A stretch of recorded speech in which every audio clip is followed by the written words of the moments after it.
अरहन्ताणं नमो अरहन्ताणं नमो अरहन्ताणं। हमारे दो जगत हैं, एक बाहर का और दूसरा भीतर का।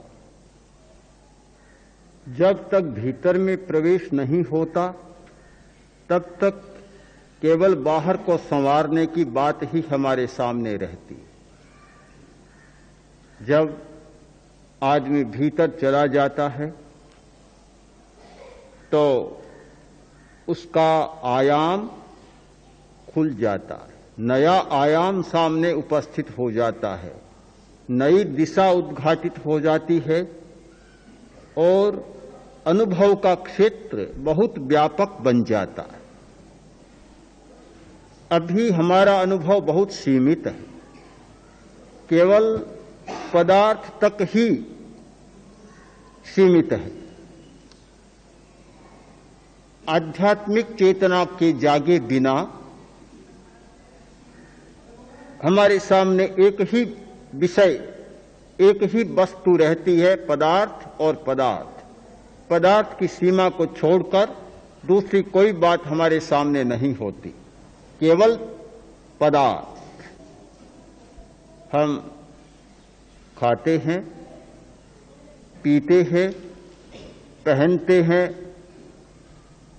मकान में रहते हैं, नाना प्रकार के पदार्थों का उपयोग करते हैं। हमारी दृष्टि केवल पदार्थमयी दृष्टि बन जाती है।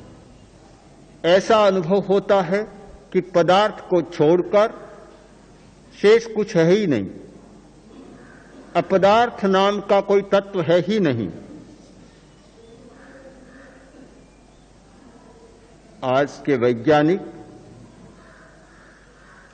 कुछ ऐसे कणों को खोज पाए हैं जिन्हें वे अपदार्थ कह रहे हैं। उन्होंने जो पदार्थ के लक्षण निश्चित किए वे लक्षण उनमें नहीं है। ऐसे कण जो पदार्थ से विरोधी कण हैं, ठीक पदार्थ के विरोध में स्थित हैं और पदार्थ के लक्षण उनमें घटित नहीं हो रहे हैं।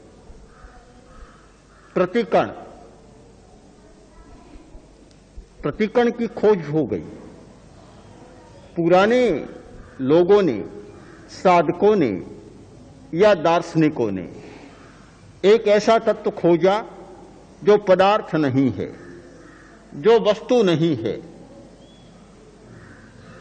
उसका नाम रखा आत्मा, चेतन। एक ऐसा तत्व जो पदार्थ से प्रतिकूल, भिन्न, विपरीत, पदार्थ और अपदार्थ। पदार्थ अचेतन है और जो अपदार्थ है यानी पदार्थ नहीं है, आत्मा है, वह चेतन है। दो तत्व बन गए, एक चेतन तत्व और दूसरा अचेतन तत्व। पुद्गल पदार्थ हमारा बहुत विषय बनता है।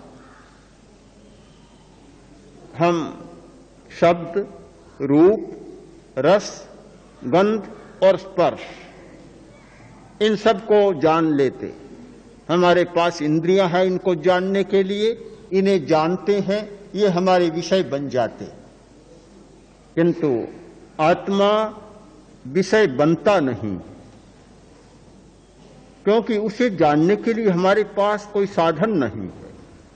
इंद्रियां नहीं जान सकती, मन नहीं जान सकता,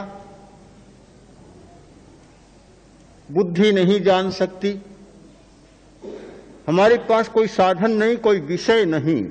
अब बिना विषय बात करना बड़ा कठिन होता है। एक बार दो महिलाएं मिली,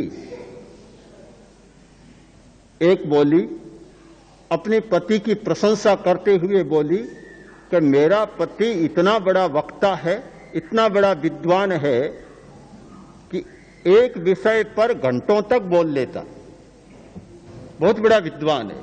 दूसरी बोली, इसमें क्या बात है, कोई बड़ी बात नहीं, मेरा पति बिना विषय सारे दिन बोलता ही रहता।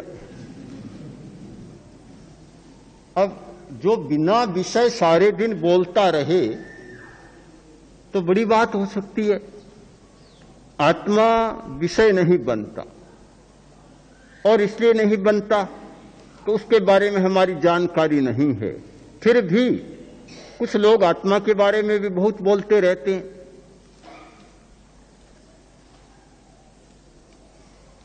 क्या कोई उपाय है आत्मा को ज्ञान का विषय बना सके,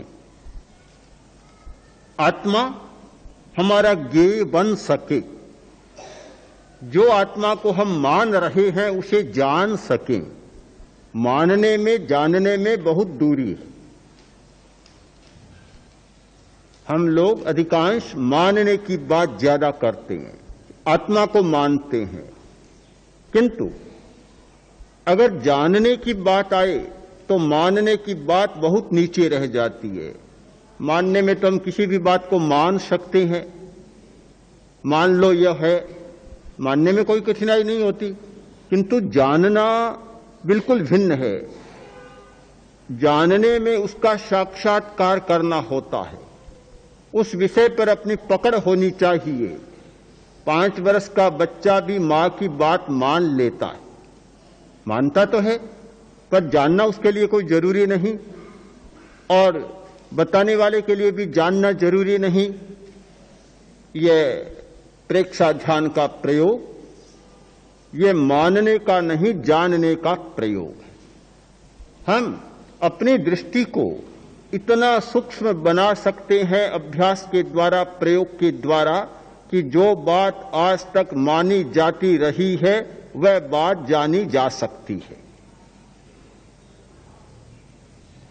स्थूल दृष्टि के द्वारा हर बात मानी जाती है, और दृष्टि जब सूक्ष्म बनती है तो मानी हुई बात जानी हुई बात बन जाती है। हमारी दर्शन की शक्ति जैसे जैसे बढ़ती है वैसे वैसे जानने की बात सामने आती है। तो आत्मा है यह बात साफ हो जाती है। यहां से फिर एक हमारा प्रस्थान शुरू होता है, और ठीक बिल्कुल भिन्न दिशा में। सामाजिक चेतना के संदर्भ में मैंने कहा था मैं अकेला नहीं हूं, और जब आध्यात्मिक चेतना के संदर्भ में मुझे कहना होगा तो यही कहा जा सकता है कि मैं अकेला हूं।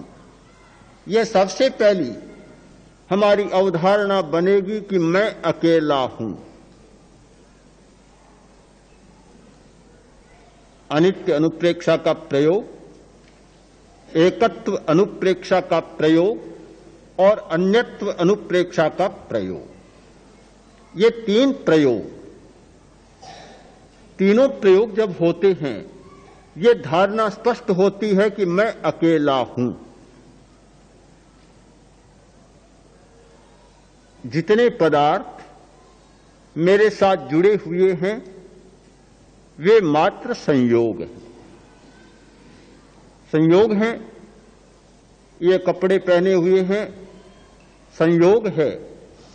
कपड़ा पुराना हुआ, फट गया, चला जाएगा, दूसरा कपड़ा आ जाएगा। एक गया दूसरा आया, यह मात्र एक संयोग है। मूर्छा के कारण हम सच्चाई को देख नहीं पा रहे हैं। मूर्छा जब घनी होती है, गहरी होती है, तो सामने खड़ी सच्चाई को भी हम नहीं देख पाते, आंखें चुंधिया जाती है। सचमुच ऐसा हो रहा है, हर व्यक्ति अपनी आंखों पर भरोसा कर रहा है।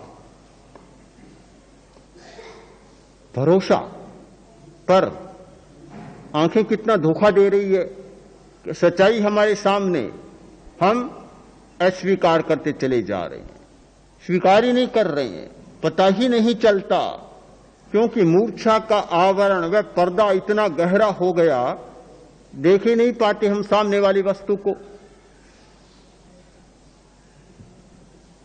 एक कुत्ता था,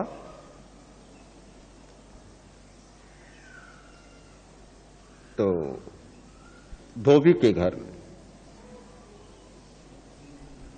धोबी के दो पत्नियां, जहां दो पत्नियां होती है वहां लड़ाई होना जरूरी, स्वाभाविक बात है। बहुत लड़ाई होती, लड़ाई इतनी बढ़ गई बेचारे कुत्ते को रोटी डालना भी बंद कर दिया दोनों ने। उसने कहा तू डालेगी, उसने कहा तू डालेगी,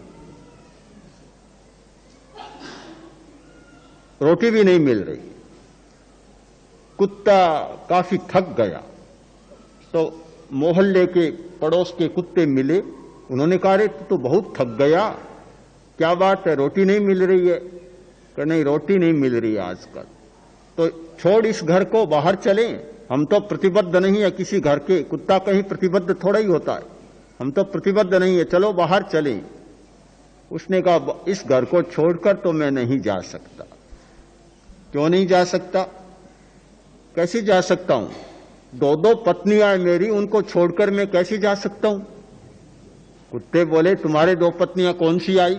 कि तुम्हें क्या पता, जब धोबी की दोनों स्त्रियां लड़ती है तो पति का नाम नहीं लेती। कुत्ते का नाम था सताबा, तब पति का नाम नहीं लेती, तो वह कहती है कि तू है बेचारी बहुत भली आई सताबे की बेर, बेर माने लुगाई को बोलते हैं हरियाणा में, तू है सताबा की बेर, और वह उसे गाली देती है तू है सताबा की बेर। वह बोला कि जब दो दो मेरी पत्नियां हैं तो उन्हें छोड़कर भला रोटी के लिए बाहर कैसे जा सकता हूं मैं? मूर्छा इतनी सघन हो जाती है कि वास्तविकता का पता नहीं चलता। भूखे मर सकता है, कठिनाइयों को झेल सकता है, बड़ी दुविधाओं में जी सकता है, पर सच्चाई को स्वीकार नहीं कर सकता। कौन व्यक्ति ऐसा है जिसकी आध्यात्मिक चेतना नहीं जागी और मूर्छा उसमें घनी न हो? आध्यात्मिक चेतना के अभाव में हमारी मूर्छा इतनी सघन बन जाती है, कुछ पता ही नहीं चलता।